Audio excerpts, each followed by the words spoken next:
Peace and welcome to the culture here on the Black Star Network. I'm your host, Farajii Muhammad. Thank you so much for tuning in and being a part of the conversation, folks. Let's have a big discussion. First and foremost, let's talk about President Biden. I'm asking, this is going to be the first part of a conversation I want to have with you as we ask the question, should President Biden appeal to young voters? As a new poll has shown that young voters are falling away from the president's support. So I'll give you the latest on that. Also, we're going to talk about the Israel-Hamas war and its impact on Black liberation as we talk to Pastor Wendell Griffin and Mr. Alan Vosak to talk about the issues of how this war is affecting our liberation globally. And later on, can we talk about the luxury of art as I check in with visual artist Neil Anthony Edwards to talk about his new collection and what he wants us to take away from his depiction of our history. And later on, Jonathan Majors, should we really be upset that Disney decided to fire the high-profile actor after his guilty verdict? We'll have discussions, and I'm going to share with you my just unadulterated, unfiltered take on the situation. Stay with us. It's all happening on today's edition of The Culture here on the Black Star Network. Let's go.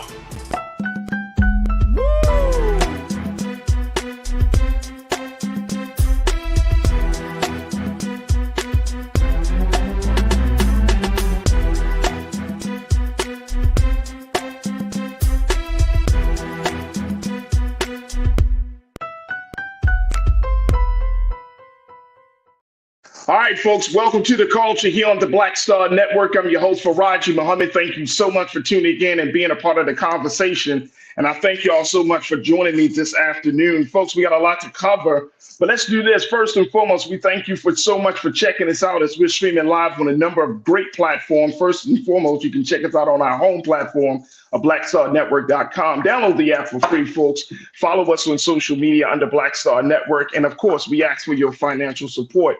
So that's where we're starting there. Plus, we're also on Amazon, on your Amazon platform, Amazon News, or your Fire TV, on Amazon Prime Video. There's the latest information on how you can be a part, how you can take a look at that. We're on Prime Video app under live TV and news, so you can go to Amazon.com. Also, we are on Freevee, where you can find us on now under news right now.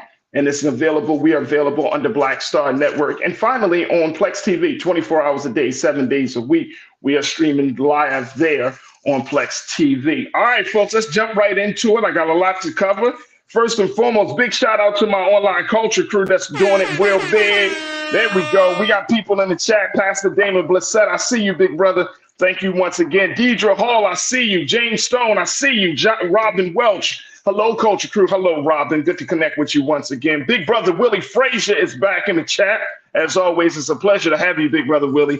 Monkey Confessions, you are there. Thank you so much for checking in. Miss Pauline Hurd, I see you. Raymond Harris, long live Black culture. Absolutely, brother Raymond. Thank you. Brian Christian, good afternoon to you, sir. And folks, as y'all enter that chat, make sure y'all hit that like button and get them algorithms working as we kick off this conversation here on Black Star Network under the culture. All right, folks, let's talk about President Biden first and foremost, as there has been a lot more discussion and conversation and even some concern around the president and his relationship to the next generation of young voters. I'm asking a question, should the president appeal to young voters? Because they don't have a favorable view of this president. I'm speaking of 18 to 34-year-olds. These are first-time voters, next generation voters. And when we have the voting conversation, and I'm going to just say this is just like a part one of another conversation. I'm also going to see if my sister Suzette Speaks can kind of talk about this tomorrow. But there is a lot of people that are concerned that the president's appeal to the next generation is not strong at all. It's not strong at all. Let me share with you the latest coming from NBC News around this situation. In November, NBC News, the latest national poll showed that President Biden locked in close competition with former President Donald Trump at the moment for voters 18 to 34 years old, a sharp drop from the margins Biden enjoyed over Trump in the 2020 election, according to exit polling. According to the Democratic Party, to one voter, Camarina, a 24-year-old, she said, it's so complicated because it almost feels like if I were to give my vote for Biden, I will be showing the Democratic Party that what they are putting out is enough. which is the bare minimum, in my opinion. Now, here's the reason why we're seeing so many young voters kind of slipping away from the president. Voters cited a number of policy areas that disappointed them, including insufficient moves to address climate change and Biden's inability to fully cancel student loan debt or codify Roe v. Wade as the president deals with a closely divided Congress. Here's the straw that's going to break the camel's back in the eyes of young voters, folks. However, according to the latest poll from NBC News, Biden's response to the Israel-Hamas war may be having the greatest effect on his relationship with this voter bloc, that young voters, are not in agreement with the president on how he has been handling this situation. Now, again, this is going to be a little bit like a part one on this, but I wanted to throw this out there so you crew can get a take, just get a snapshot of what the president is up against. And here's why I'm asking the question: should Biden appeal to young voters? Because young voters, they are a significant block. 18 to 34-year-olds, they're a significant block. But this is also a group that can go up and down the scale. So if you are dealing with a group that's up and down the scale, it's more fall, I would say in some cases, that a lot of these young voters are probably falling into the category of being more independent or swing voters, right? But if they're going up and down the scale, should the president put money, time, resources, energy to try to get this block? And I know that everybody has been saying every single vote counts, which it does. But in this case, we're a little bit less than a year out from the election. Does the president need to put that support behind, or should he just keep working and chugging along, getting, bringing more black voters in under, bringing more Latino voters under? He should be getting folks from the LGBTQ community. He should be getting folks that have been voting and understand the complexities of having a very divided Congress. Whereas with younger voters, they may not see and understand. I'm just throwing this out there, folks. I'm just throwing this out there. What's your take on this? Post your comments on the Roland Martin's YouTube page that's streaming right there. And that's where you'll find the illustrious culture crew. McCole, my sister, you checked in. I'm so happy that you're joining us once again, McCole. You said again, Farajii, I say vote based on facts, not feelings. Democracy is at stake. Freedom is at stake. And I wonder if those 18 to 34-year-olds understand the very serious nature of this election. Look, I'm posing these questions. I want to take a quick pause. When we come back, let's go have one more segment to talk about this. But I'm saying that something that has to happen. And more importantly, the president has a big decision. Like, do you leave the next generation of voters for a minute? Just like, you know what? I don't know if I'll be able to give the time, the energy, the effort to win them over. I need to secure the folks that that have been riding along with me. You think that's the best strategy? We'll talk a little bit more about this on the other side. Post your comments in the chat and let's continue to stay tuned. We still got a lot more to cover here in this first half of the culture here on the Black Star Network.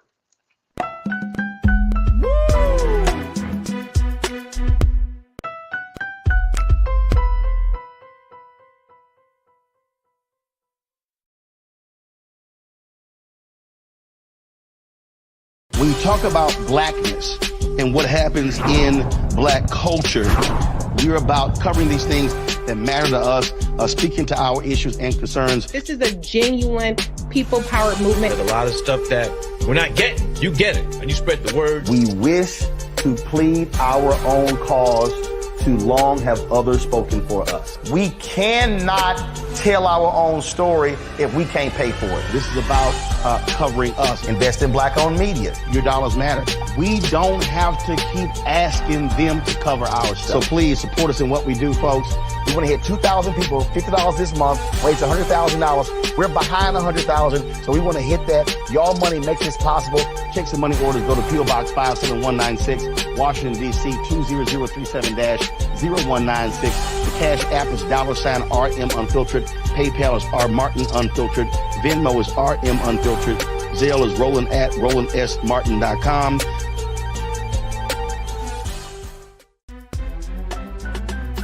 I'm Farajii Muhammad, live from LA.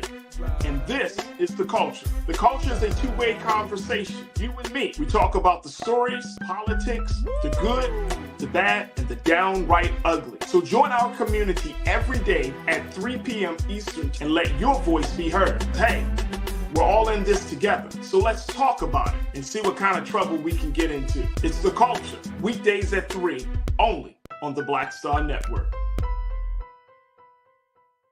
Folks, Black Star Network is here.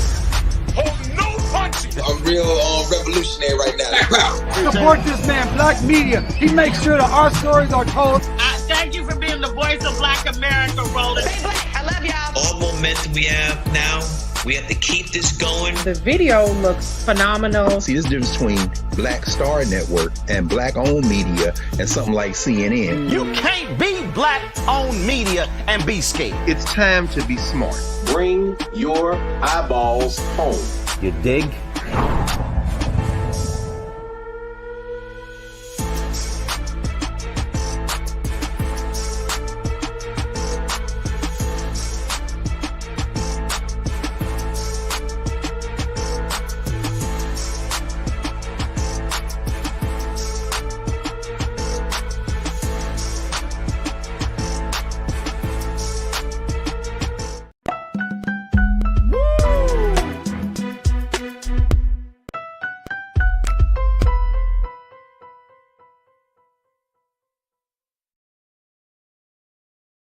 All right, folks, welcome back to The Culture here on the Black Star Network. I'm your host, Farajii Muhammad. Thank you so much for tuning in and being a part of the conversation. Folks, we are just briefly talking a little bit about this conundrum President Biden finds himself in as it relates to his relationship with the next generation of young voters. As a latest NBC News national poll shows that 18 to 34-year-olds are looking to fall away from supporting President Biden. And at this moment, they're in close competition with their supporters, in close competition with their support of former President Donald Trump. Crazy as it sounds, it's crazy as it sounds, but these next generation voters aren't impressed with the president. They don't feel like he's doing enough around climate change. They don't feel like he's done enough around Roe v. Wade. And the tipping point is his stance, his unequivocal support of Israel during the Israel-Hamas war. And this is becoming a real problem for the president. So I'm posing a question. Should the president kind of like, you know what, take that hit, focus more on other demographics, other voting blocks, and kind of work on that relationship down the road? Or should he put his energy, his resources, his time with this next generation of voters who I think are likened to like either independent or even swing voters? What's your take on this, crew? Post your comments, share your thoughts as we're streaming live on Roland Martin's YouTube page, and I would love to hear what you have to say. I think it's Watika. Watika, thank you so much for checking in. You said majority of the youth get their political education from social media. I did this research myself. I'm not surprised. I would not be surprised to hear that. And I would love to see the numbers on that. But I think that, you know, that sounds about right. So the question then becomes, do we, and I know there are a lot of voting advocates in the chat. I know people who always talk about the importance of voting. But when you have a generation that seems like they're not as politically savvy, or you may feel that they're not seeing this election in its entirety in terms of what's at stake. What do you do? What do you tell the next generation if a 20-year-old, 21-year-old, 24-year-old, 25, or 30-year-old in your family says, well, I don't like President Biden's stance, I'm not feeling him on this, I'm not feeling him on that. What do you do? Do you teach them? Or do you say, you know what, to each his own, you can kind of move forward? Let me know your take on this. Cindy D, my sister, good to connect with you once again, Cindy. You said democracy or fascism, that's the bottom line.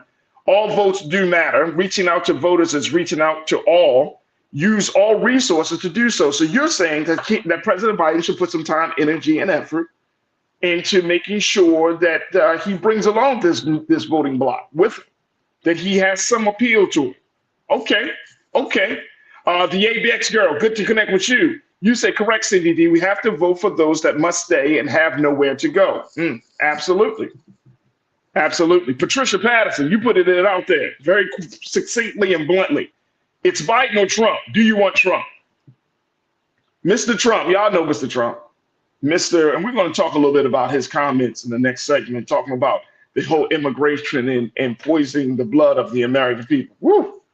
That's something in and of itself. But that's what it looks like it's coming down to. K Hunt, you checked in. Thank you so much. You said the Democrats need to nominate someone else. I don't think that's going to happen. That's not happening. I don't like to think and wish, shoulda, coulda, woulda.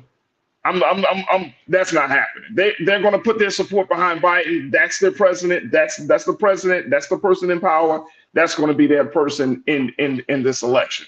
Anthony Johnson, you say it's time that Joe Biden and company should go. Okay, I hear you.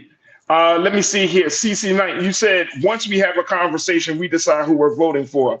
There are no gray areas. Again, y'all, 18 to 34, you're talking about that next generation of voters. And see, my thinking is this, folks, very quickly. My thinking is that this would open up the door for some generational conflict, right? Because if you got young people who saying, nope, I'm going to withhold my vote, this president is not saying enough to appeal to me. And then you have older folks who are 40, 45, 50, 60 years old and saying, look, you got to take the good with the bad. Yeah, you may not like him on this decision, but he has trying to do this work on this area, this area, this area. It might create a generational conflict. Y'all, anybody else might consider that? Well, we'll think about it. Vincent Brown, you said, why are you putting stuff like this out? You're inviting some voters to say no to Biden. You don't see Republicans doing this kind of stuff. This is not propaganda. This is not about propaganda. This is about having a conversation about the whole thing. And see, look, Vincent, let me just explain this very quickly. If you can't take getting information about the other side, then I got a question, like how strong are you in your stance or in your decision making? If you don't want people to hear both sides of the conversation, then that's a problem. If I'm sure in my decision, whatever that decision is, who I'm going to vote for, whatever the case may be, where I stand on an issue, and I hear the other side, that shouldn't be a threat. It should either enlighten me, right? It should empower me. It should make me feel like, okay, I made the right decision, or it should make me think. But we can't be in that space. I'm sorry. I need to hear both sides. If y'all looking for like that one-sided type of situation, like, no, we just want to talk about the good, that's called propaganda. That's not really having a conversation about the issues. And that's not what we do here on The Culture. I don't know about any other spaces here on the Black, or not on the Black Star Network, because we're going to have them conversation, but we got to have a full conversation if you're talking about empowering people, encouraging people to think critically, Vincent. That's why we're putting this out there. That's why we're putting it out there. And let's not act like this isn't a reality, that you have 18 to 34-year-olds who are part of your family that you're not having conversations with. How many of you are having conversations with younger members of your family about the severity, about the seriousness of this upcoming election? So we should be wanting people to think. This is not about, let's just put out stuff that sounds good. Let's put out reality, because I'm tired of having sugarcoat stuff, especially with Black folks. We got to sugarcoat stuff and make it easy and more palatable. That's not the case here. Not the case at all. Willie Frazier, you said the younger generation need to feel the lash when their juvenile records follow them the rest of their life. When Republicans ban reparations, when their parents are living with them, they'll see. Ooh.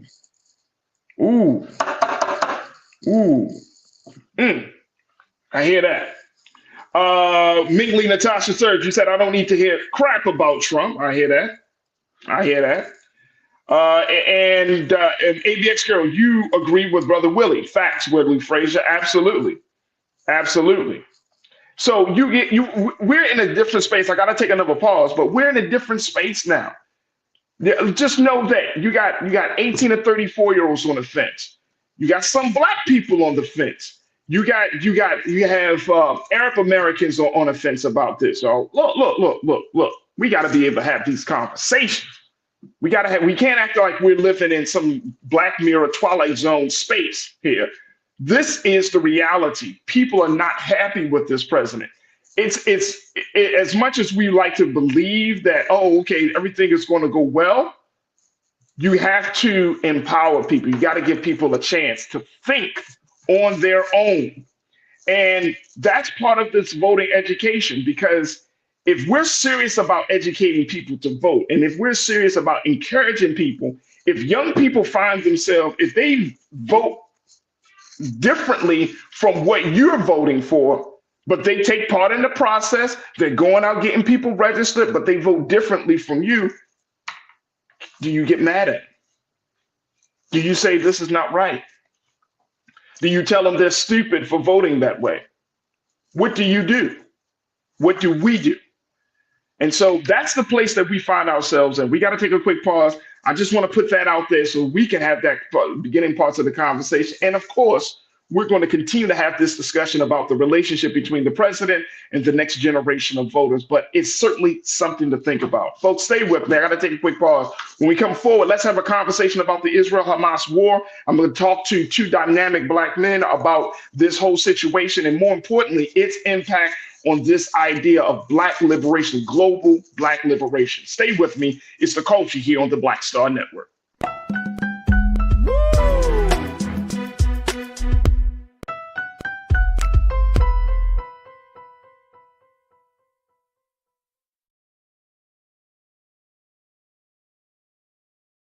Pull up a chair, take your seat.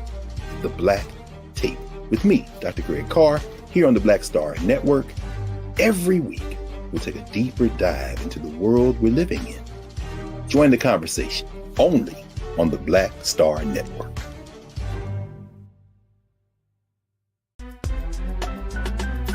I'm Farajii Muhammad, live from LA. And this is The Culture. The Culture is a two-way conversation. You and me. We talk about the stories, politics, the good, the bad, and the downright ugly. So join our community every day at 3 p.m. Eastern and let your voice be heard. Hey, we're all in this together. So let's talk about it and see what kind of trouble we can get into. It's The Culture, weekdays at 3, only on the Black Star Network. When you talk about Blackness and what happens in Black culture, we're about covering these things that matter to us, speaking to our issues and concerns. This is a genuine people-powered movement. There's a lot of stuff that we're not getting. You get it, and you spread the word. We wish to plead our own cause. Too long have others spoken for us. We cannot tell our own story if we can't pay for it. This is about covering us. Invest in Black-owned media. Your dollars matter. We don't have to keep asking them to cover our stuff. So please support us in what we do, folks. We want to hit 2,000 people, $50 this month, raise $100,000. We're behind $100,000, so we want to hit that. Y'all money makes this possible. Check some money orders. Go to P.O. Box 57196, Washington, D.C. 20037-0196. The Cash App is $RM Unfiltered. PayPal is R Martin Unfiltered. Venmo is RM Unfiltered. Zelle is Roland at RolandSMartin.com. Folks, Black Star Network is here. I'm real revolutionary right now. Support this man, Black Media. He makes sure that our stories are told. Thank you for being the voice of Black America, Roland. Stay Black. I love y'all. All momentum we have now, we have to keep this going. The video looks phenomenal. See, this difference between Black Star Network and Black-owned media and something like CNN. You can't be Black-owned media and be scared. It's time to be smart. Bring your eyeballs home. You dig?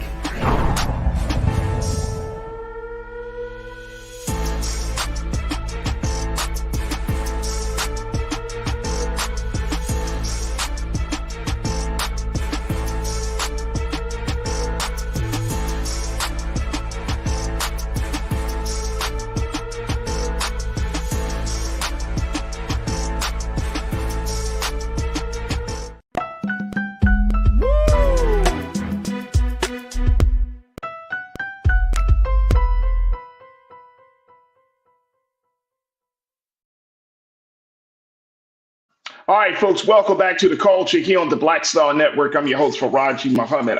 Before we get into the other conversation, I saw that a lot of folks are checking in, and I truly appreciate all of the new voices that we have in the chat right now. Folks, you can join us in the chat as we're streaming live on Roland Martin's YouTube page. Just go to Roland Martin on YouTube, check in the, you'll see that the show is streaming live, and you can jump right in and chat. And we got a number of people, new voices, and some of my legacy culture crew members that are just in there having conversations about this piece around the youth, the relationship with the next generation young voters with President Biden. It's very fascinating, folks. It's very, very fascinating because this group, this voting bloc could create some ripple, some issues down in how we go about having conversations about getting folks registered, getting folks engaged. Because a lot of these young people, and based on this NBC article, folks, and this national poll that they put out, a lot of these young people are actually involved in their communities. They're seeing things in their communities.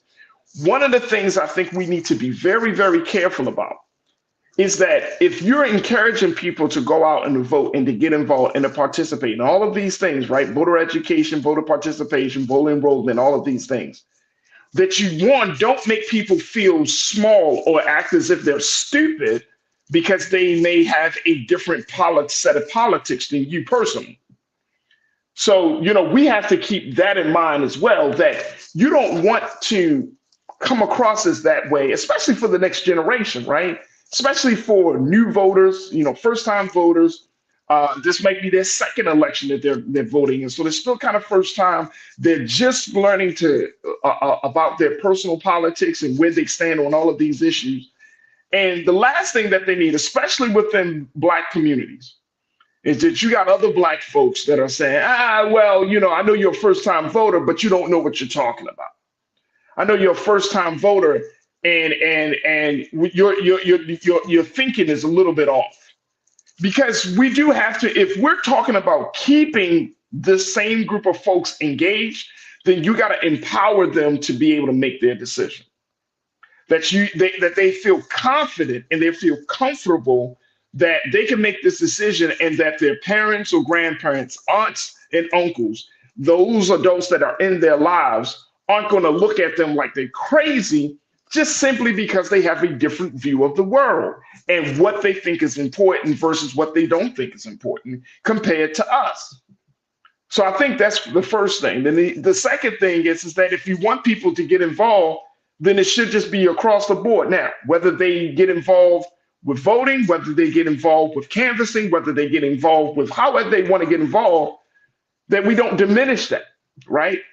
Because that's the whole point about this whole process of registering new voters. If it's just about getting people to vote the way you want them to vote, then that's a whole different conversation. That's a very, very different conversation. Karen, you checked in, my sister. You said very important for Farajii must educate without insulting new and undecided voters. Absolutely. I can't agree with you more there, Karen. We want to insult the new voter. The young voter, right? They come into the thing, okay, they don't know all about it and all of that. And some of the adults, come on, that's like acting like, come on. Some of these younger folks are a little bit more politically savvy than some adults in some areas, right? But we don't want to come across as insulting, you know what I'm saying? And helping them. Now, here's the thing. What about if those young voters say, well, I don't like Biden, I don't like the way things are in this country, and I want to move into a totally different political space. We should be advocating for socialism. I think capitalism sucks. Or we should be advocating for this. Like, young voters are going to bring a different energy, right? And I think it's important for those of us who are, in the space or on platforms, or we're working with young people, right? We have to look at this group of 18 to 34-year-olds and proceed with caution and to be sensitive about what their view is of the world. Like, really think, if you were 25 years old nowadays, right? How would you see this world? And if you think back too, here's the other thing. And then we're going to take a couple of more comments. When you were 25 or when you were 24 years old, were you actually thinking about voting? I'm talking about some of us. Some of us were. It depends on where you come from, who was around you, what type of household you grew up in, what type of spaces you were allowed in. When you were in your early 20s, were you thinking about voting? You thinking about something else? I'm seeing young people becoming more politically aware at 18 years old, 16 years old, than I've seen some adults come into their political consciousness. And I think that we have to keep that in mind. This is a totally different group of voters. This is a totally different generation. And they have a different energy. They see the world differently. And how do we, the older folks, the adults in the room, how do we handle that? All right, let me go to what I hear from you. Corinna, my sister, I'm glad Corinna checked in, y'all. Y'all know Corinna, my voting advocate. She comes on here on Fridays, man. I love talking to my sister Corinna here and what she got to say.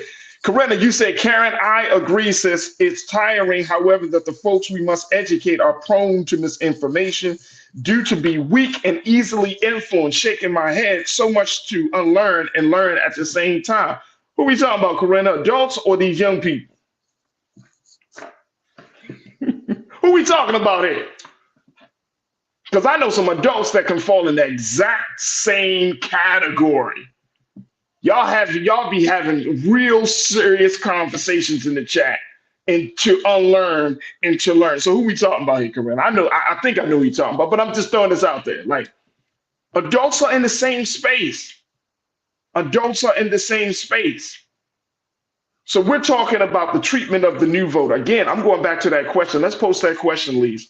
Should President Biden appeal to this voting bloc? He got to put something. He got to put something in the block, right? He's got to figure out, like, how do I get them without putting so much resources in a block that may not necessarily ride with him for this election? How would y'all move forward on that? That's the big question.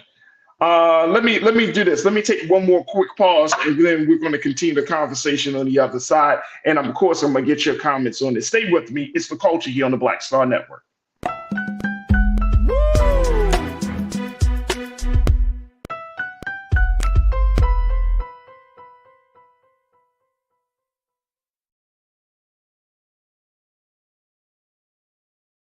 Pull up a chair, take your seat. The Black Tape with me, Dr. Greg Carr, here on the Black Star Network. Every week, we'll take a deeper dive into the world we're living in. Join the conversation only on the Black Star Network.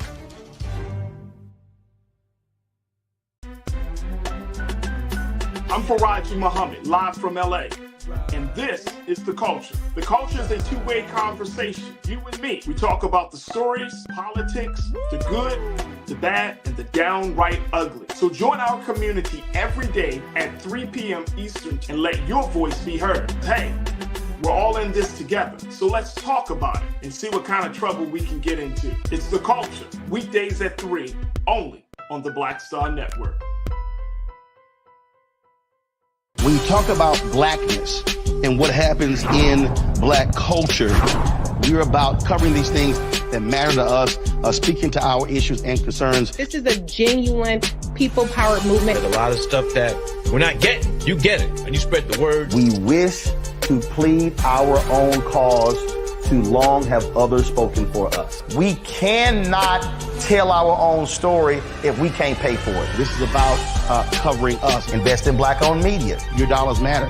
We don't have to keep asking them to cover our stuff. So please support us in what we do, folks. We want to hit 2,000 people, $50 this month, raise $100,000. We're behind 100,000, so we want to hit that. Y'all money makes this possible. Check some money orders. Go to P.O. Box 57196, Washington, D.C. 20037-0196. The Cash App is $RM Unfiltered. PayPal is R Martin Unfiltered. Venmo is RM Unfiltered. Zelle is Roland at RolandSMartin.com. Folks, Black Star Network is here. I'm real revolutionary right now. Support this man, Black Media. He makes sure that our stories are told. Thank being the voice of Black America, Roland. Stay black. I love y'all. All momentum we have now, we have to keep this going. The video looks phenomenal. See, there's a difference between Black Star Network and Black-owned media and something like CNN. You can't be black-owned media and be scared. It's time to be smart. Bring your eyeballs home. You dig?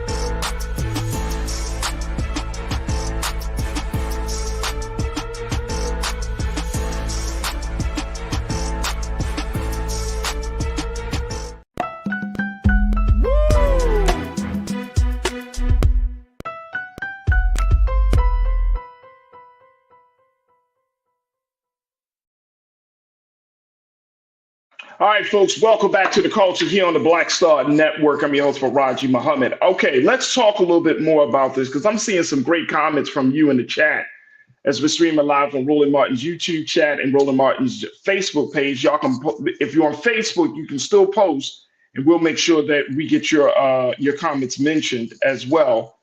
But I brought up in the last segment about, where were we when we were 21, 22, 25 years old, right? Were we even thinking about politics? Some of us were. I see some of you have posted stories like you, Davey. You said, I turned 25 last election and voted for Biden. He lost my vote, Davey Floating. You said he lost your vote when he deported 20,000 Haitians from Del Rio to Haiti after it got hit with an earthquake. He got a Haitian press secretary, though. But he lost your vote. You turned 25 the last election. You voted him in. So you're in this block, Davey. But he lost your vote. And maybe you don't have to tell us, but is there any other issue? You bring up the Haitian issue, which is a lot of these young people in this, according to this poll, they didn't bring up the Haiti issue. But this is something that's near and dear to your heart. But were you able to look past that to possibly vote for the president? Are you able to say, okay, let me, yeah, he did this, but there's some better things he's done only for like you said, he got a Haitian press secretary and all of that. So how do you reconcile that within yourself? I would love to get your take on that. And I'm glad that you posted that, Davey, because I didn't know that. So that gives me some context as well. Corinna, you asked the question, what do you gain from withholding your vote? Talk to me. Well, here's the one thing that we often tell people, and I think we got to be honest with ourselves. Who said it? Because I just saw someone mention this. When we say to people, this is y'all hear me? Y'all listening to me real close, right? When we tell people vote your interest,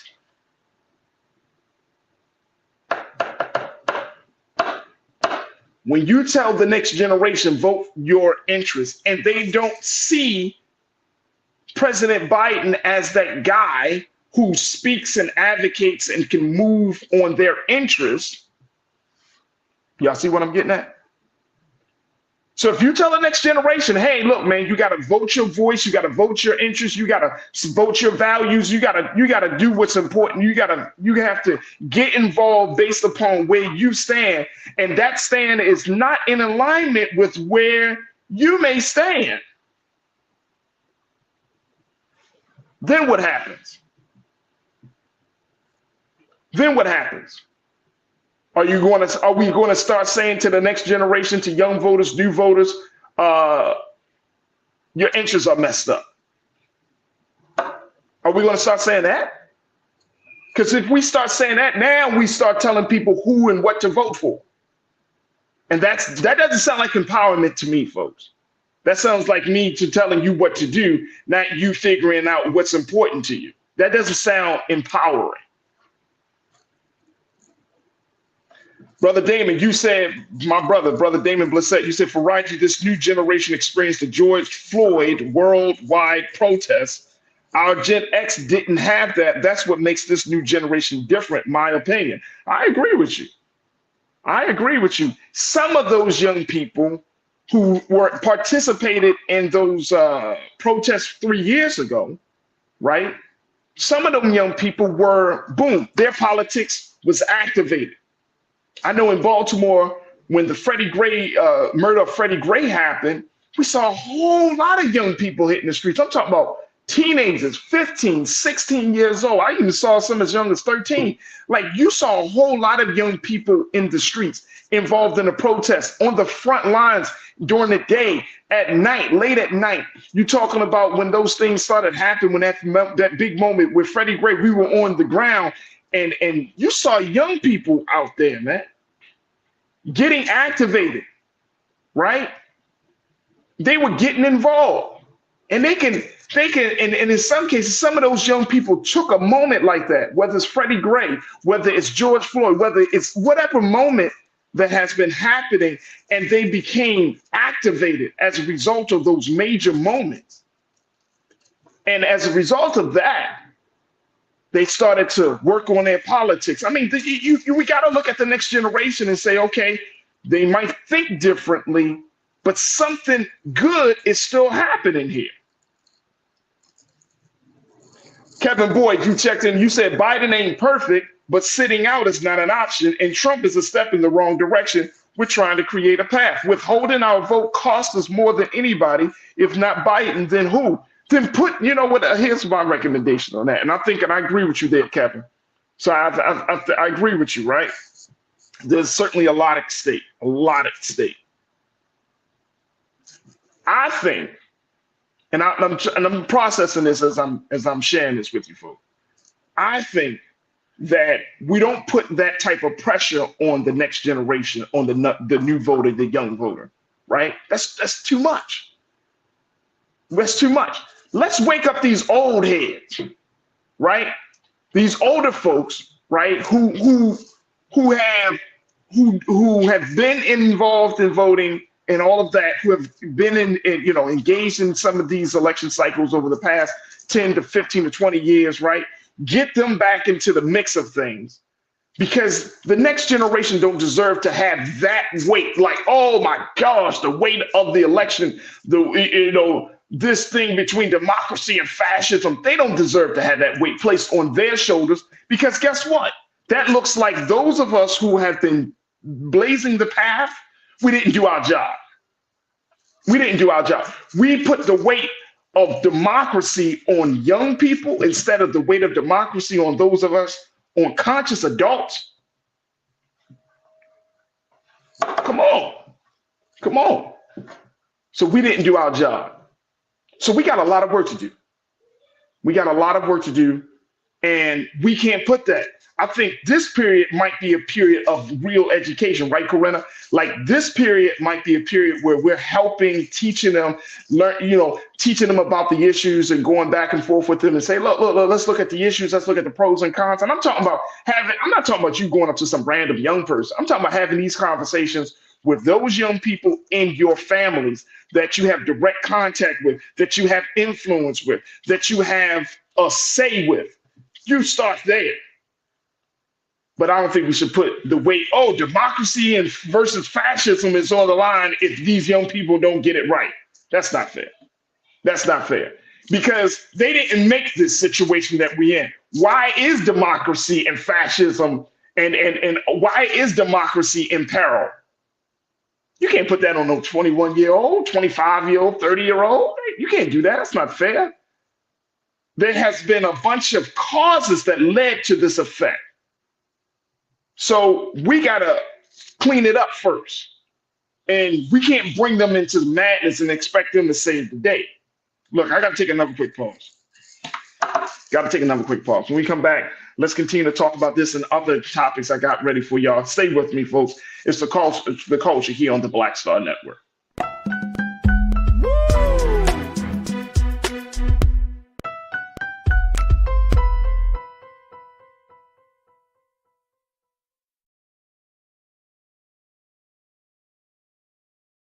Folks, Black Star Network is here. Oh, no punches! I'm real revolutionary right now. Support this man, Black Media. He makes sure that our stories are told. Thank you for being the voice of Black America, Roland. I love love y'all. All momentum we have now, we have to keep this going. The video looks phenomenal. See, this difference between Black Star Network and black-owned media and something like CNN. You can't be black-owned media and be scared. It's time to be smart. Bring your eyeballs home. You dig?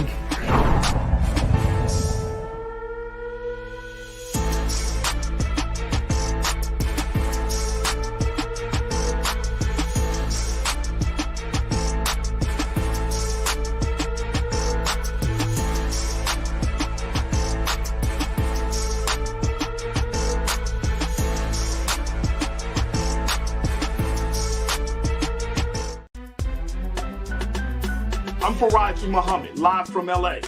And this is The Culture. The Culture is a two-way conversation. You and me. We talk about the stories, politics, the good, the bad, and the downright ugly. So join our community every day at 3 p.m. Eastern and let your voice be heard. Hey, we're all in this together. So let's talk about it and see what kind of trouble we can get into. It's The Culture, weekdays at 3, only on the Black Star Network. When you talk about blackness and what happens in black culture, we're about covering these things that matter to us, speaking to our issues and concerns. This is a genuine people-powered movement. There's a lot of stuff that we're not getting. You get it, and you spread the word. We wish to plead our own cause. Too long have others spoken for us. We cannot tell our own story if we can't pay for it. This is about covering us. Invest in black-owned media. Your dollars matter. We don't have to keep asking them to cover our stuff. So please support us in what we do, folks. We want to hit 2,000 people, $50 this month, raise $100,000. We're behind 100,000, so we want to hit that. Y'all money makes this possible.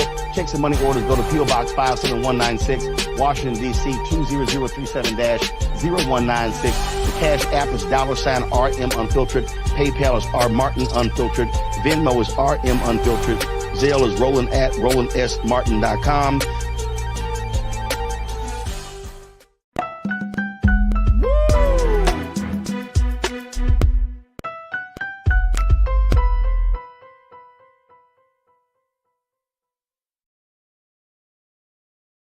All right, folks, welcome back to The Culture here on the Black Star Network. Man, oh man, I want to move forward, but so many great ideas.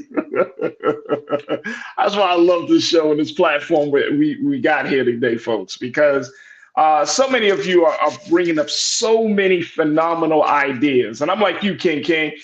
This is the debate, man. Like we gotta have these debates, and I don't care about this, I'm very concerned, and I'm more, just encouraging that we have these conversations, because I don't know what happens on other spaces, but I just know here on The Culture, on the Black Star Network, we're going to talk this thing through. And I'm going to do my best to throw some ideas out there and to moderate and to facilitate and to hold space with any one of you who bring some ideas to the table. I'm not running from no ideas. I'm not running from somebody out battling. That's silly. That's silly. We got too much on the line. We got too much at stake. We're talking about the future of our people. We're talking about the future of this country. This requires debates. And I know that for some of us, we love to hear the talking heads. We want people to tell us all the time what to do, how to move, how to think, and all of those things. That's what we've been conditioned as, especially for Black folks in this country. We've been conditioned to move in it. And the funny thing about this is that people often say, well, where's Black leadership? Black leadership needs to do this. And we do have phenomenal Black leadership. Our leaders who rise up from the ranks of us are some of the best individuals in the world, scholars, researchers, thinkers, all of that, right? And some of us still don't want to follow them. We talk Black leadership, but we don't want to follow. So many of us have embraced this idea of individualism, right? And this idea of, well, you do you and I'm going to do me. And when it comes to certain things like this, when you are confronted with very serious realities that are facing, that is threatening and serves as a risk for our sustainability as a people and sustainability of our communities, then we got to have these big conversations. We got to have them, and they can be messy. They may not be on the same page, but I'm tired of us expecting someone else to solve our problems when we have the power, we have the intelligence, we have the resources to come to some solution on our own. So I love it. I absolutely love it. Let me go back to what many of you are checking in and talking about. And I want to get more thoughts on this. Who did I see this? And folks, continue to post your comments in the chat. Cammie in Philly. Cammie, I appreciate you. You said the civil rights movement was all about the young, along with protests in Vietnam. The brunt of political change has always fallen on the young. And I agree with that. Here's where the civil rights movement, I think this is one of the great things that the civil rights movement understood and got right. And where we can get right. The civil rights movement had a cadre of young soldiers, right? Young freedom fighters and young liberation movement workers, right? They had those young people. We could say like a Reverend Al Sharpton. I'm just giving you a little bit of the names. Reverend Al Sharpton. They just did a movie about Bayard Rustin and many others, right? Young people who were moving along, you know? But the point is that they had a young cadre. But behind the young cadre were older strategists, veterans of the struggle. See, that's what made the civil rights movement so effective. Now, they had their infighting, trust and believe. They didn't have that was there, that was present.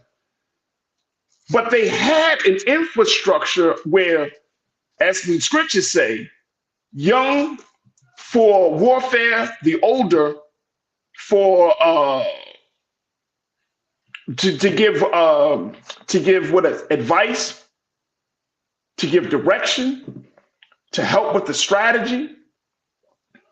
They had that. That was the beauty of the civil rights movement. So you had young people on the front lines, but they were supported to a degree. They were supported by civil rights organizations, NAACP and other SCLC and other civil rights organizations, right? They were supported. Even with the Black Panther Party, they had those young dynamic leaders of Fred Hampton, Huey Newton, Bobby Seale. They had the dynamic women of the Black Power movement, the Angela Davises, the Elaine Browns, and all of those dynamic, but they were supported in some way from other people, right? There was this sense of community, right? Like we weren't all on the same page about every such thing, but we didn't want to see one person fall victim to the hands of oppression and white supremacy and all of this other stuff that we're fighting against. So we're talking about, and to your point, Cammie, that yeah, they had those young people there, and those young people had to call out. But what brought those young people to the forefront, right? They were fearless. When you think about, the history of those who walked the Selma Bridge and all of that, just think about the very comprehensive history of the civil rights movement. These young people were in the deep South. They were doing all of these things, and they were fearless about it. And we have that same spirit today among this next generation. But then I see some adults a little scared, or some adults are very comfortable. Some adults are like, don't rock the boat too much. I'm talking about within the Black community. So we're seeing something. You're seeing something. Now, Big Brother Willie, you say you think Kwame Ture cared if it wasn't fair. Did Fran Hampton care if it was fair? No, they tried to make it fair out, at least less painful for the community. You're absolutely right. But we're in a very different time. The games and the rules of the game has changed tremendously. Some of the same strategies, some of the same tactics, but the rules of the games have changed tremendously. And that is the thing. Like there is a different level. Like the underlying thing that we're seeing that we saw back then is the sense of Blackness. what does it mean to be Black? Like, you know, some people would go as far as say, back then we knew who the enemy was. Now we don't know who the enemy is, right? And so the sense of Blackness, the sense of like, you know what, I'm doing this for the people, I'm doing this for the culture, and all of those things, you know. But it's that same spirit today, but we do understand that some people can be bought and sold. Some people can be manipulated. Some people can speak one thing and then do something else. You know, that level of commitment, right? That level of commitment. So we're talking about a different culture, and we can't act as if that this culture is not different. This culture is very different. The politics of this country is different. The way government relates is different. So we have to adjust according to the changes. We got to adjust according to the moment and to the time. Because if we don't look at, well, okay, what time is it for real, then how are we going to make sure that our actions are in alignment with the time?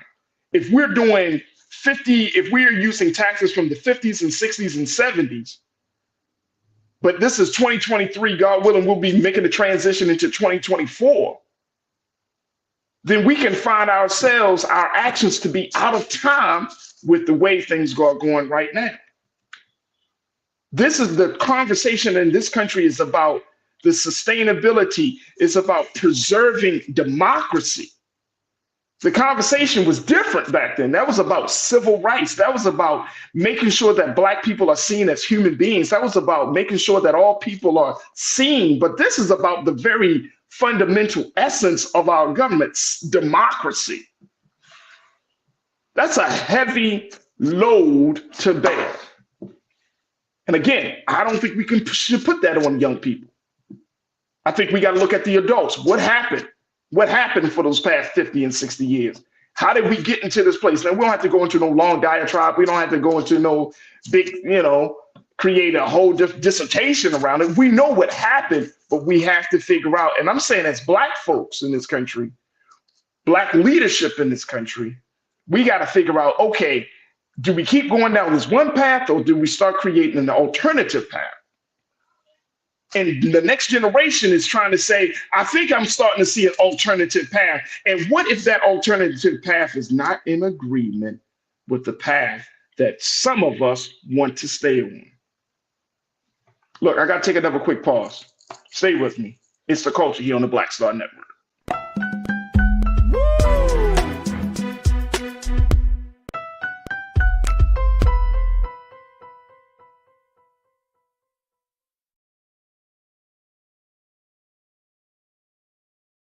Pull up a chair, take your seat. The Black Tape with me, Dr. Greg Carr, here on the Black Star Network. Every week, we'll take a deeper dive into the world we're living in. Join the conversation only on the Black Star Network.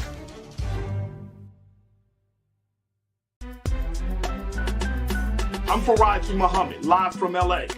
And this is The Culture. The Culture is a two-way conversation. You and me. We talk about the stories, politics, the good, the bad, and the downright ugly. So join our community every day at 3 p.m. Eastern and let your voice be heard. Hey, we're all in this together. So let's talk about it and see what kind of trouble we can get into. It's The Culture, weekdays at 3, only on the Black Star Network. When you talk about Blackness and what happens in Black culture, we're about covering these things that matter to us, speaking to our issues and concerns. This is a genuine people-powered movement. There's a lot of stuff that we're not getting. You get it, and you spread the word. We wish to plead our own cause. Too long have others spoken for us. We cannot tell our own story if we can't pay for it. This is about covering us. Invest in Black-owned media. Your dollars matter. We don't have to keep asking them to cover our stuff. So please support us in what we do, folks. We want to hit 2,000 people, $50 this month, raise $100,000. We're behind $100,000, so we want to hit that. Y'all money makes this possible. Checks and money orders go to P.O. Box 57196, Washington, D.C. 20037-0196. The Cash App is $RM Unfiltered. PayPal is R Martin Unfiltered. Venmo is RM Unfiltered. Zelle is Roland@RolandSMartin.com. Folks, Black Star Network is here. I'm real revolutionary right now. Support this man, Black Media. He makes sure that our stories are told. Thank you for being the voice of Black America, Roland. Hey, Black, I love y'all. All momentum we have now, we have to keep this going. The video looks phenomenal. See, this difference between Black Star Network and Black-owned media and something like CNN. You can't be Black-owned media and be scared. It's time to be smart. Bring your eyeballs home. You dig?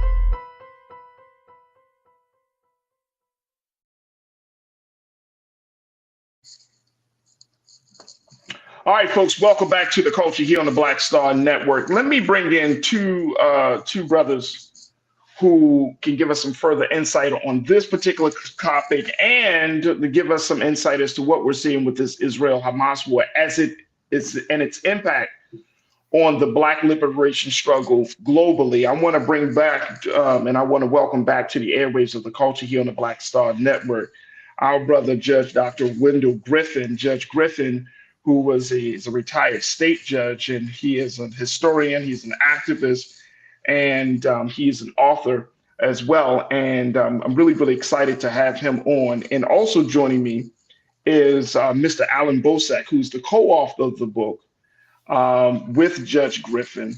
And I'm so excited. Yeah, put that up, Pastor. Parables, Politics, and Prophetic Faith. There it is. So we got Alan on the line as well. Brother Alan, we have Brother Alan with us today. We want to try to get him on and then looking at this. But Judge Griffin, again, welcome back to the culture. I always appreciate having you on, big brother. First and foremost, what do you make of this? Because you actually, not only are you a state judge, you've been dealing with this voting issue in this country for many years. We've been talking about the president is confronted with the fact that 18 to 34-year-olds, that voting bloc, according to a latest poll from NBC News, it's slipping. His support among that group of young people is slipping.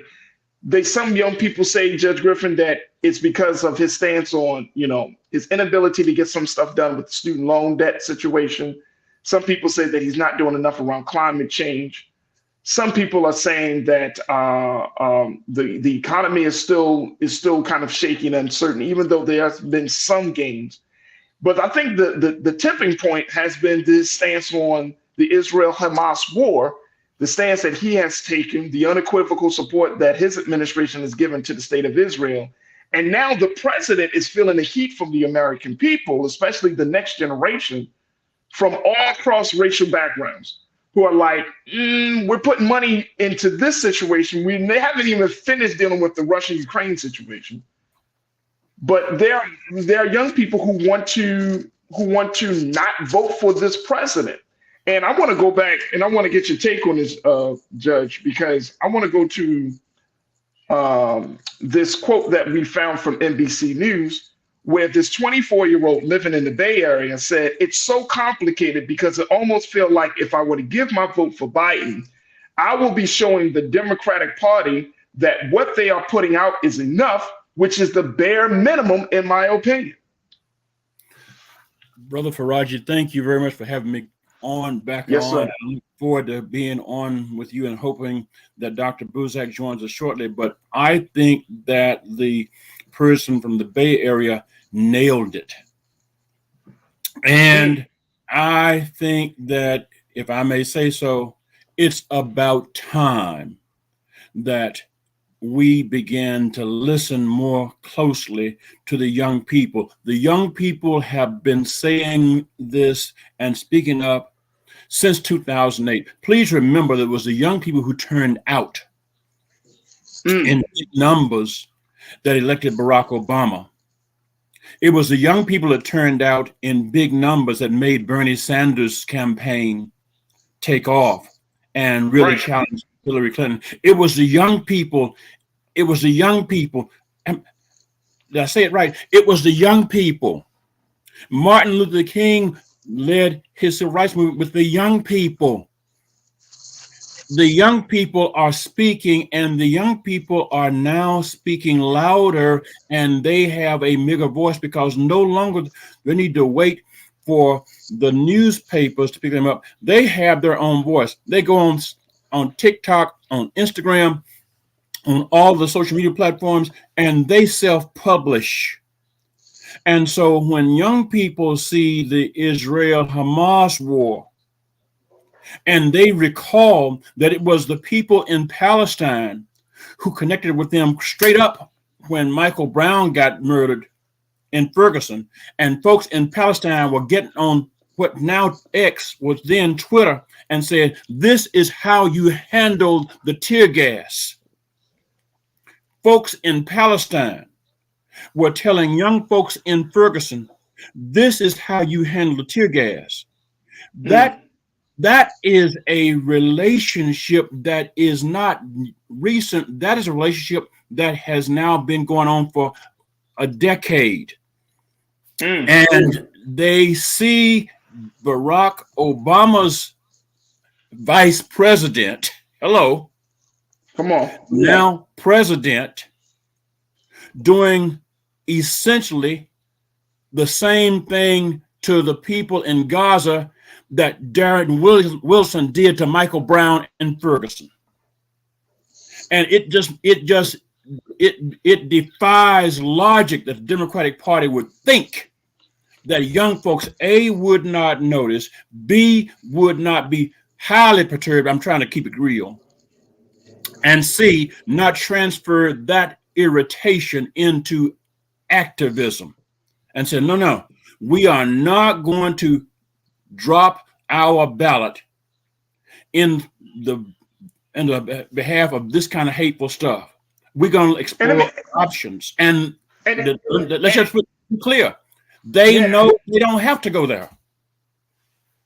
And so, Pastor, how do you reconcile where you have the next generation, young people who are on that vibe, they're on that wave that you just explained, but then you have the older ones of us, among us, right, who are like, look, man, like this is not one of those elections that we need to play around.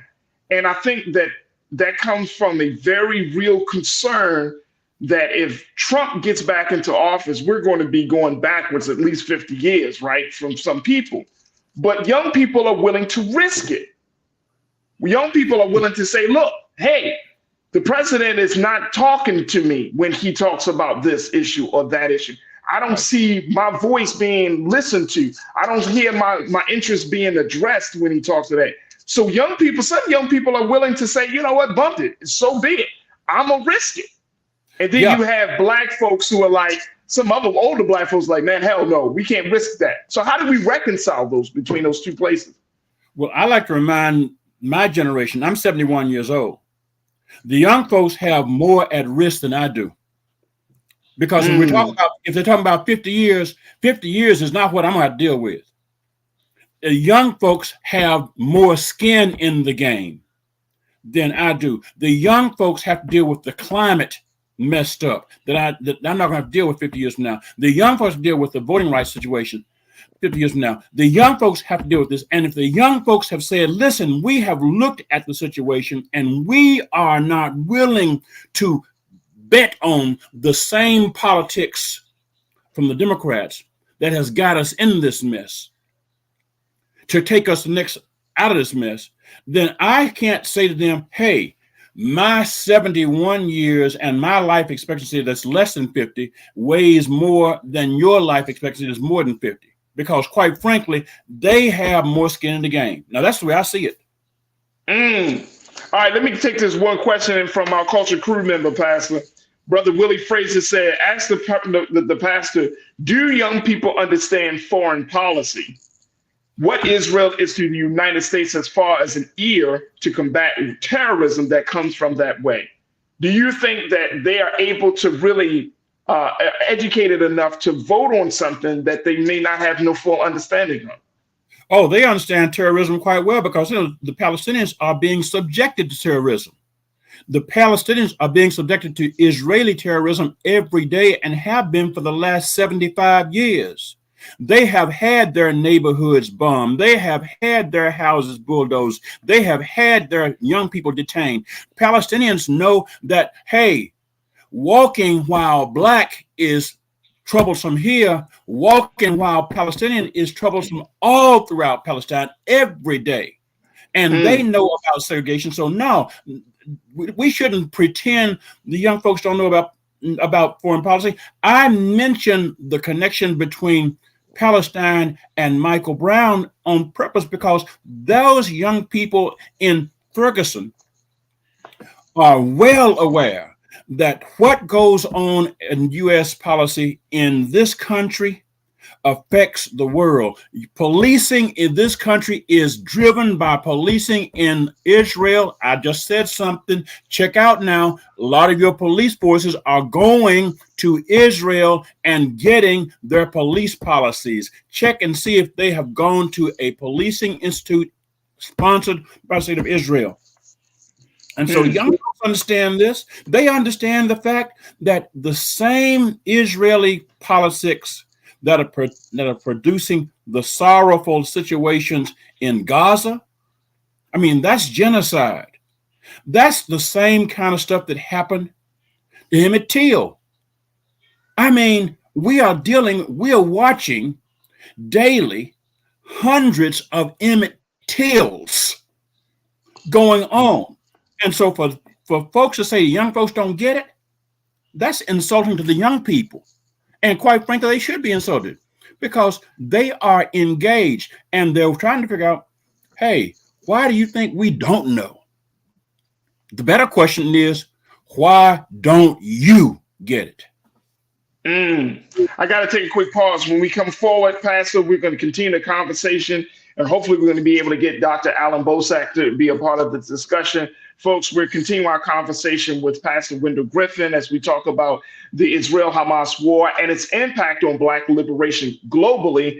We'll continue that discussion on the other side and, of course, with you. So stay with us. It's The Culture here on the Black Star Network.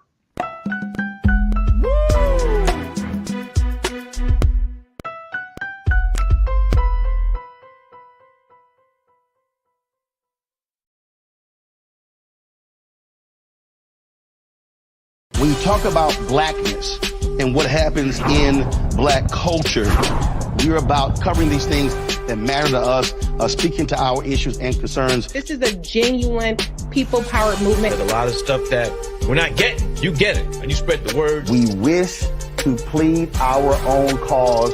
Too long have others spoken for us. We cannot tell our own story if we can't pay for it. This is about covering us. Invest in Black-owned media. Your dollars matter. We don't have to keep asking them to cover our stuff. So please support us in what we do, folks. We want to hit 2,000 people, $50 this month, raise $100,000. We're behind 100,000, so we want to hit that. Your money makes this possible. Check some money orders. Go to P.O. Box 57196, Washington, D.C. 20037-0196. The Cash App is $RM Unfiltered. PayPal is R Martin Unfiltered. Venmo is RM Unfiltered. Zelle is Roland at RolandSMartin.com.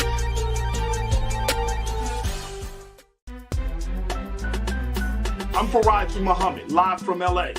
And this is The Culture. The Culture is a two-way conversation. You and me. We talk about the stories, politics, the good, the bad, and the downright ugly. So join our community every day at 3 p.m. Eastern and let your voice be heard. Hey, we're all in this together. So let's talk about it and see what kind of trouble we can get into. It's The Culture. Weekdays at 3, only on the Black Star Network. Folks, Black Star Network is here. Oh, no punching! I'm real revolutionary right now. Support this man, Black Media. He makes sure that our stories are told. Thank you for being the voice of Black America, Roland. Stay black. I love y'all. All momentum we have now, We have to keep this going. The video looks phenomenal. See, this difference between Black Star Network and Black-owned media and something like CNN. You can't be Black-owned media and be scared. It's time to be smart. Bring your eyeballs home. You dig?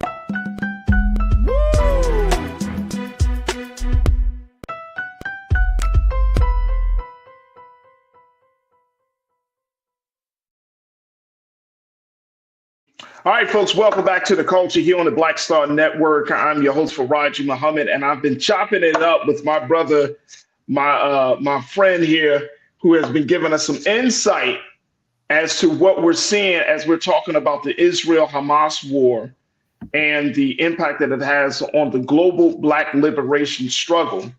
And throwing it in the mix, still continuing the conversation about young people and their support for the president that we kicked off the show with, and how this is creating a perfect storm for something major to happen, folks. I am convinced, Pastor, that in come 2024, we're going to see some major things happening politically, and socially, right?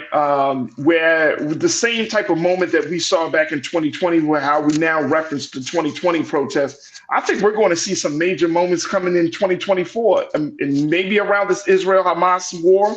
But I think something is brewing, because I think people are at a high level of dissatisfaction with the current order of things. Now, the Associated Press, they did a piece on this, and Lisa, if you can show the headline for this article, I want people to really see how much of what Pastor Griffin and what we've been talking about has just rose to the top as this has been bubbling, because the Black liberation struggle is now getting more, I would say, more exposure as in light because of this situation in Israel and Hamas.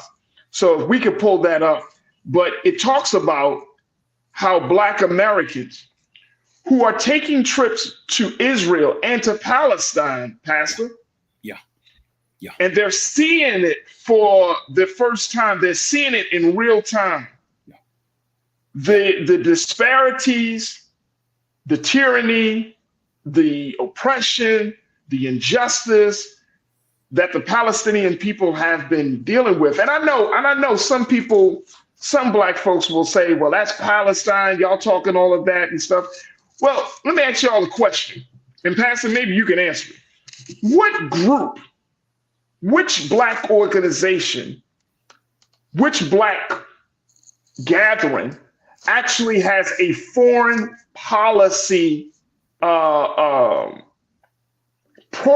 or agenda that we can kind of hold on to at this particular time? Because as much as we're talking about a Black economic agenda, we're talking about the social contract. I remember Brother Tavis Smiley was doing that for some time, talking about what is the Black foreign policy agenda? Where can we go to that? Who can we reference that to? Brother, thank you for that question, because that's spot on. I am co-chair with Bishop Leah Daughtry of the Samuel DeWitt Proctor Conference. It was organized by Dr. Jeremiah Wright out of Chicago, Reverend Freddie Haynes out of Dallas, and Dr. Iva Carruthers out of Chicago. This is a Black interdenominational Christian group of clergy and lay people who are very much involved in the foreign policy issue. And for decades, we organized in 2004. From almost Jump Street, the Proctor Conference was down with Palestine.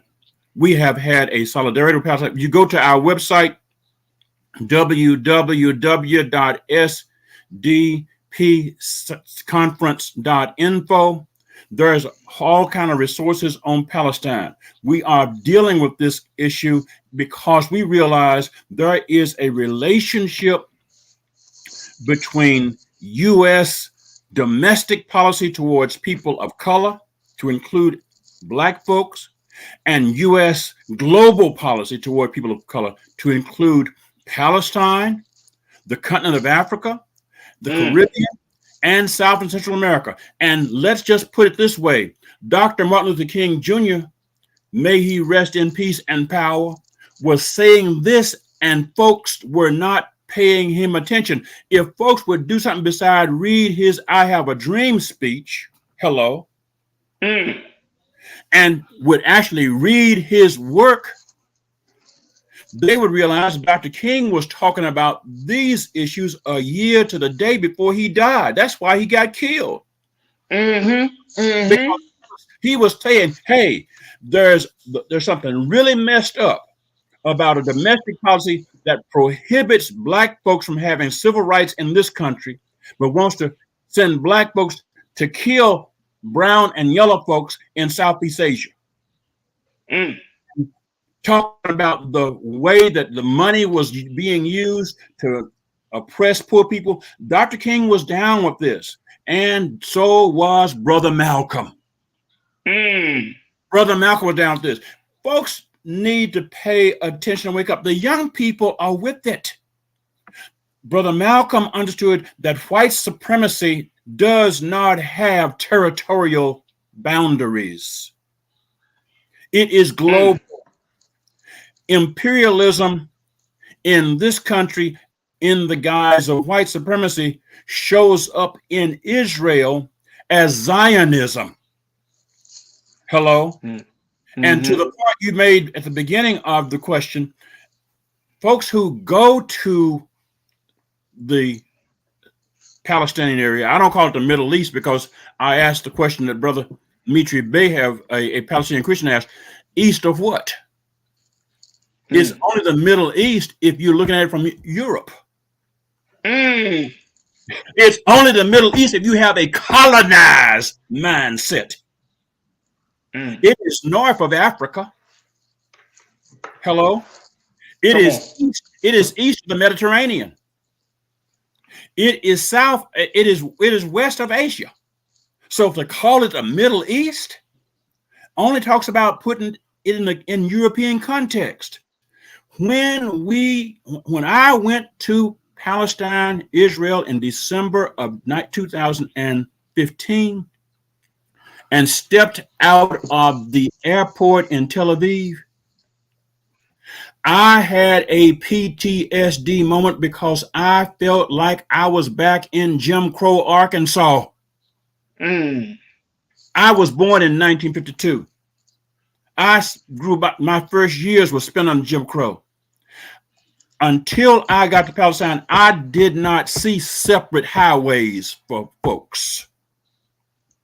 There are separate highways for Palestinians and Israelis.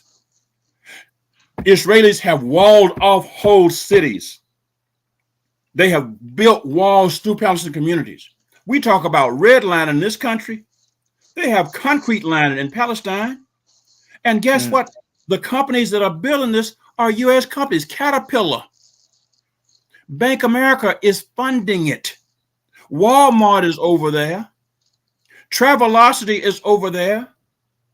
Please understand that this is global. And if we understand that there are organizations like the Proctor Conference, like Black PAC and Black Church PAC, there's a Black Church PAC that actually sat down and talked to the Biden administration and told them, you have an issue with us because we don't see justice in your agenda. When you talk about going over, Biden flew over to Israel, got off a plane and did a bear hug with Benjamin Netanyahu and hasn't set the first foot in the occupied territories. He hadn't set the first foot in Gaza, and folks are dying. Almost 8,000 babies have been killed. And we supplied the bullets and the bombs. And so, young folks are righteously indignant, and they're not the only ones. I got gray hair, and I'm righteously indignant. Between the young folks and such gray-haired folks, Biden's in trouble, and he can't trot out Kamala Harris and Lloyd Austin and his usual black folks to do this because, see, we see babies dead. When you're bombing churches in Palestine and black Christians know about churches being bombed in this country, and you are giving the money to the bombers, eventually the folks begin to connect the dots. This is KKK 2.0. Pastor, I want to jump in here because I know we're short on time, and we'll certainly continue the conversation. But I want to kind of get your take on something that when we're talking about this Israel-Hamas war and the Black liberation movement, the Black liberation movement today is much different than what we saw during the Civil Rights period, during the Black Power movement. The Black liberation movement today is supported by some white nonprofit organizations or some philanthropists. And one of the things that was brought up in this Associated Press piece, it was talking about how because Black Americans are now starting to see the similarities of the struggle between the Palestinian people and our people on this side, that it's causing a strain with Jewish Americans. It's causing a strain with the overall relationship that we have with Jews, especially in places of philanthropy and arts and entertainment and whatnot. How do you address that issue? How does Jewish Americans address that issue? And how can Black folks address that issue? Because the relationship between Blacks and Jews has not always been a mutually beneficial relationship in this country. So how do we start to address that, especially when the Jewish American folks start to say, hey, we're losing influence, we're losing the grip on this next generation of young Black people? Well, the Jewish community has to be viewed the same way the Black community is. It is not just with one voice. There are Zionists in the Jewish community who very much are in favor of what the Israeli regime is doing. And the Zionist lobby, AIPAC, the AIPAC is one of the biggest lobbies in DC. It is not only working in DC politically, but they're also working on Black HBCU campuses. Hello.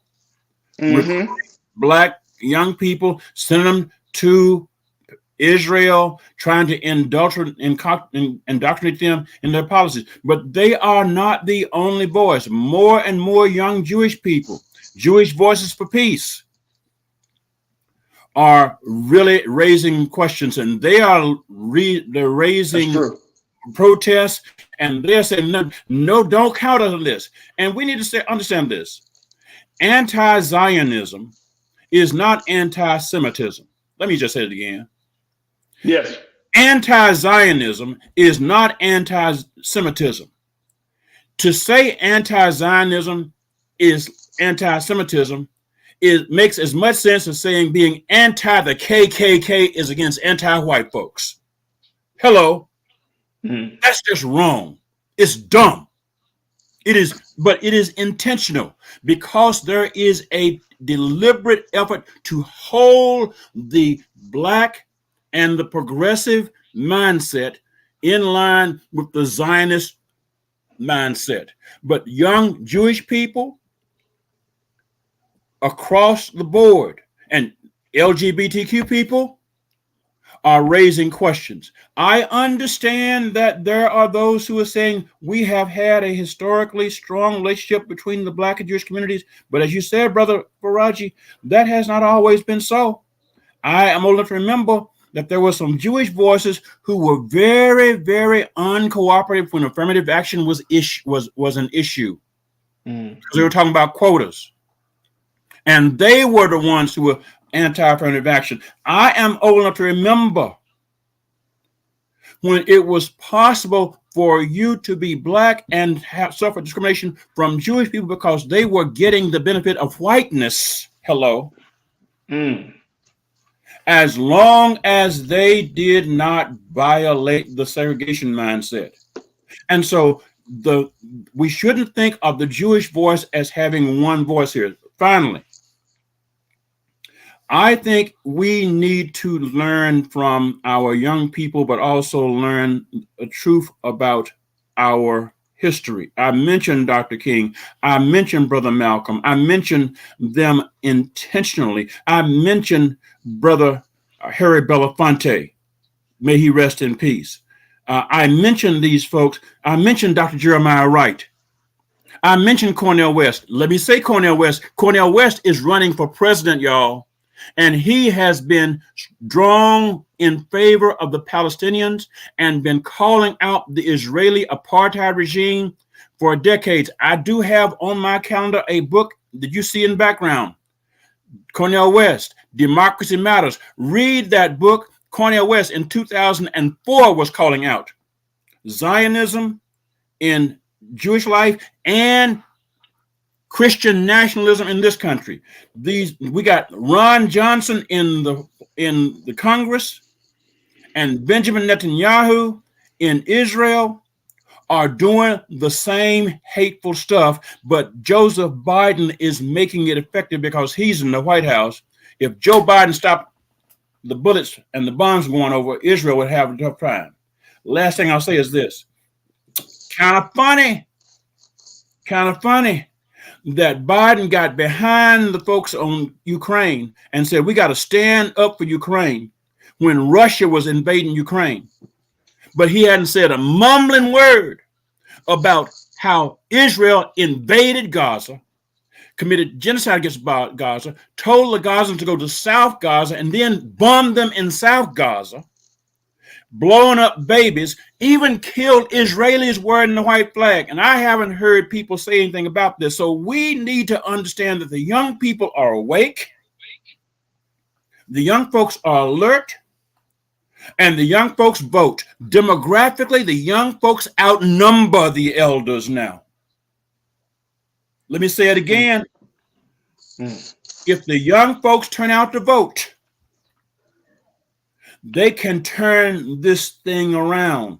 And that's what scares the pants off of these folks now in the White House, because Democrats need to have black folks, young folks, and they need to have labor folks, and they are losing all three of those constituencies.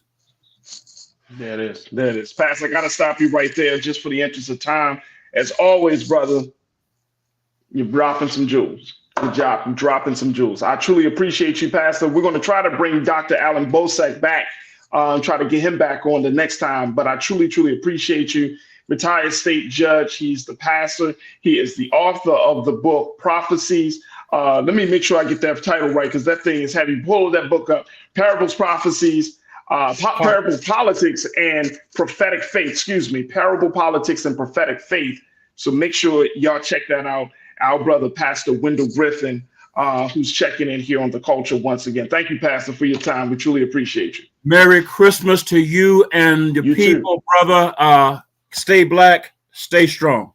There it is right there. God willing, we'll see you on the other side in 2024. Thank you, Pastor. God willing. All right. Amen. All right, folks, we got to take a quick pause. When we come back, let's talk about art. Let's talk about the luxury of art. As we have all these conversations about politics, we still got to cover the art and entertainment space and the culture there. We're going to be checking in with one brother who's doing his work to redefine how we're seen in the art space. Stay with us. It's The Culture here on the Black Star Network.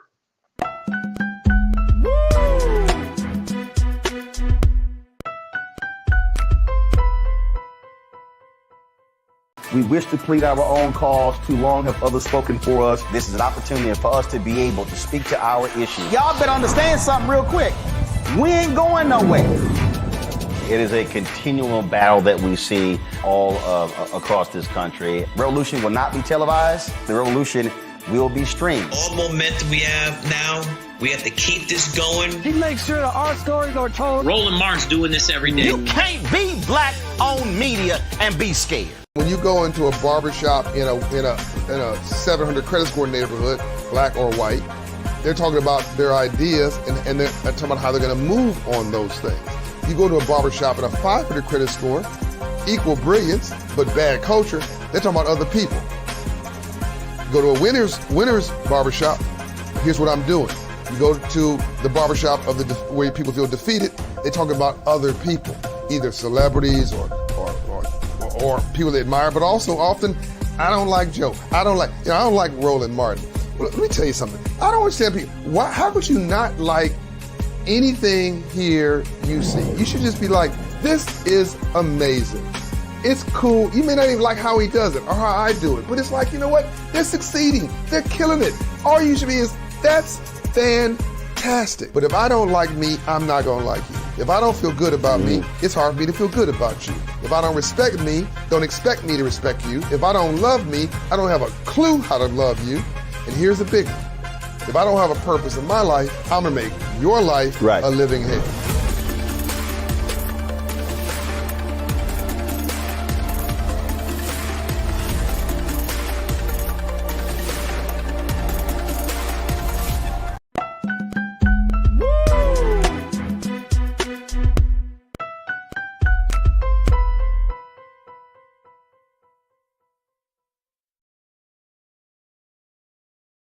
All right, folks, welcome back to The Culture here on the Black Star Network. And, you know, on this space, we always enjoy talking to artists, those who are pushing the envelopes and making us see the world differently. Well, my next guest is one who is in that same tradition. His artwork is one of a kind, folks. And I have to say, after looking at this brother's art, I'm very excited. We don't have as much time as I wanted to have with my brother, but we'll certainly be supportive of everything that he's doing. He is doing a fantastic work as a visual artist, and I want to welcome to the airways of The Culture and Black Star Network, my brother Neil Anthony Edwards. Neil, thank you so much, brother, for being with us this afternoon. How are you today? Thank you for having me. I'm good. No complaints at all. Just enjoying listening to the show and just learning and, you know, being inquisitive about what's going on. Oh, absolutely. Absolutely. Now, speaking about what's going on, folks, I want to first put it out there. You have, brother, I've seen your art. It's top notch, Neil. It's top notch, brother Neil. Look, go to y'all, check his website out at NeilAnthonyEdwardsCollection.com. NeilAnthonyEdwardsCollection.com. At least when you have, let's pull that up for folks to check out. This brother's art. If we go to his gallery page, I want to show the type of art that he's putting out there. Let me see here. And as we pulled your artwork up, brother Neil, talk to us. What was your inspiration? What made you want to become a visual artist in the way that you're doing it? Well, I was an artist from young. As a kid, I used to draw all the time. You know, to 4 or 5 in the morning, I'd be drawing. And I just loved it. I ended up going to art and design high school in Manhattan, in New York. Had to drop out. I had some family issues, and I ended up going to high school back in my hometown of Farajii. I ended up graduating from Washington Irving. At this time, I ended up being about 6'9", in high school. So everyone was really pushing me more towards the basketball than anything else. So. I stopped playing, I stopped drawing for a while and started, playing basketball. I ended up getting pretty good and actually made it to the NBA. Had a short run in the NBA with the Clippers and the New Jersey Nets back in about 2001, 2002. Went on to do other things after I left basketball and returned back to the art world in about 2019. But it was really during the pandemic that I really went into art seriously. And I posted up just a couple of pictures just saying, hey, this is my return back to the art world. And it went viral and people started clamoring to the page. People actually started asking for pieces, which wasn't really my intention. It was never intended to sell them or anything of that nature. And then people started approaching me to do galleries and things of that nature. And then I started to do galleries. I've done the Hamptons. I've done Miami Art Basel. I've done shows downtown Brooklyn by the Barclays Center and things like that, and it's just been real good so far. Very lucrative, and I'm very happy with the direction it's going. How was that transition for you, Brother Neil, in terms of, I mean, you're saying people have told you, oh, because you're tall, you have some skills that you should be on the court versus being in the studio creating art. Like was that an issue? Did that was that a problematic for you in any type of way? Because, we often, and I'm sure you've heard the conversations that the options for Black boys in particular is always going into football, into basketball. And so a lot of our Black boys, I remember, I went to school for the arts in Baltimore. And so there were a number of Black boys. Some of my closest friends were visual artists. And they had to learn how to navigate through the chatter and the talk of them being a Black boy, growing up in the hood, and then deciding to be an artist. So how was that transition for you? Yeah, it wasn't easy, because, art was my first love, so basketball was just something that I could do because I was tall and athletic. And, I grew up in, the 80s where, we played outside all day. So, we played football, basketball, tag, baseball. So I was always an athlete. I was always in great shape. And then growing to 6'10", 6'11", it was kind of like a no-brainer. I started out late though, because, I was into other things. I was also into the music industry. I had some short dealings with Bad Boy Records and Universal under the name of the rapper Genesis LXG. So that was a whole, separate life. So I've always been into, different things. I've been given a lot of different gifts, but art was always my first love. And as I navigated through the years, I started to, the way my stress levels raised, the way the world was going, it was like my most calmest and peaceful moments was when I was drawing as a kid. So I kind of wanted to get back to that space of blocking the world out and just creating. And the pandemic was really the perfect time for that.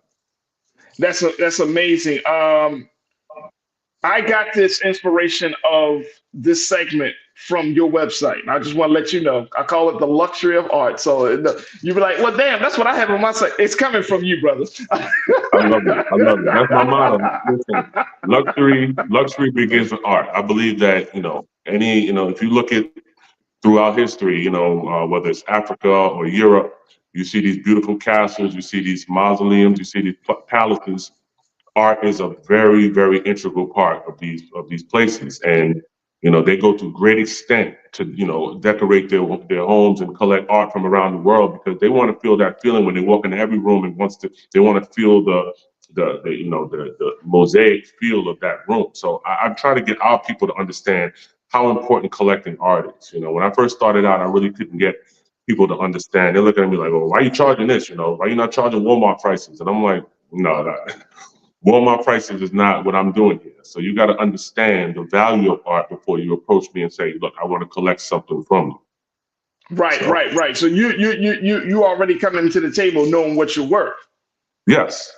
And you have to get them to understand that because it's not really their job to know. It's your job to convince them of your worth. And when I couldn't, at the beginning, I couldn't get them to buy pieces, $4,000. And they were like, that's, and then when you do these shows around the world and there's people that's paying you, 10 times that or triple that or whatever, you start to validate and say, yes, I knew my worth from the beginning because to be honest, Basquiat, his first painting sold for $200 to one of Madonna's best friends. That same painting sold for 100-something million later on. And, these are the things people have to understand. That's crazy. Hey, bro, that's crazy, Brother Neil, because I'm in LA and they had the whole, if y'all haven't seen it, it's a dope exhibition. It's a traveling exhibition of Basquiat that I went to see. And it was amazing. It was amazing to see, his pieces. And I was happy to hear that his family was really instrumental in putting this exhibition. I think they did it in New York and they did it here in Los Angeles. So you're absolutely right. We got a couple of moments left. How far do you want to take your artistry at this point? I mean, you are a man of many talents. You can decide on many different paths, but you're deciding to stay committed to your artistry. So how far do you want to take it, brother? I want to take it as far as I can take it. I think sky's the limit for what I'm doing. I'm really, impressed at how much I really haven't lost a step from, 20 something, 30 years ago. which is kind of ironic because I wasn't good at painting. I was good at drawing. So when I picked up the brushes, 4 years ago, I was amazed at how good I was with the brushes. And I'm still getting better. I look at like the pieces you were showing, those pieces were like when I first started out. The pieces that I have now, like on another level. So it's. Oh, I know. Yeah, it's just good to see, the progress, and I'm really, excited to see how far and how, far my abilities will go and how much better I'm going to get. So I have no plans of stopping. God willing, I'm going into 2024 swinging and coming out with some amazing pieces, and really excited to see the outcome of how far this can go. Well, brother, I must just tell you firsthand, you are amazing. You got a new IG follower with me. You are doing some phenomenal work, brother. And to see a Black man like yourself who could have gone in many different spaces, but deciding to use your world to give us a different view of ourselves and our world is truly, truly amazing and admirable. So, folks, make sure y'all check out Brother Neil. NeilAnthonyEdwardsCollection.com. Yes. That's NeilAnthonyEdwardsCollection.com. I'm telling you. That's also my Instagram, Neil Anthony Edwards Collection. Facebook is Neil Anthony Edwards Collection. And my Facebook is also under my old music name of Genesis LXG. I also have a very large art following on that as well. So you can check them all out. Man, oh man, I think you probably like the Forrest Gump or something, bro. You live like 3-4 lives already. Yeah. It's another life that I can tell you about that we'll do on another show. But, yeah. I would love to hear it, big brother. Love to hear it. Hey, Brother Neil, again, I appreciate you for sticking around for a few minutes. I know the timing was off a little bit, but I appreciate you for your patience. But thank you so much for joining us today, brother. And again, man, keep up the excellent work. And thank you for being a great role model that, you can go from the basketball to music to being art. Like, as long as you stay true and authentic to yourself, I think that makes a huge world of difference. And you're doing that, brother. So thank you for doing that. And more importantly, thank you for putting out some amazing art just for the culture, brother. We truly need it. I am a visual art lover. I love to see. I go to museums all the time. I love great paintings, man. I got big pieces and small pieces. So keep up the great work, brother. And we'll reconnect with you soon in 2024, okay? Without a question. Thank you. Take care. All right. Thank you, brother. Thank you. All right, folks, man. Neil Anthony Edwards. Make sure y'all check him out on his website. Again, NeilAnthonyEdwardsCollection.com. And you can see some dynamic pieces from this multifaceted, multi-talented Black man that we just talked to there. Man, oh man. All right, y'all. I got to get off of here, but I appreciate y'all for checking in. Make sure y'all do your due diligence and supporting us here on Black Star Network. Just go to our website today, download the app, and follow us on social media. And be prepared.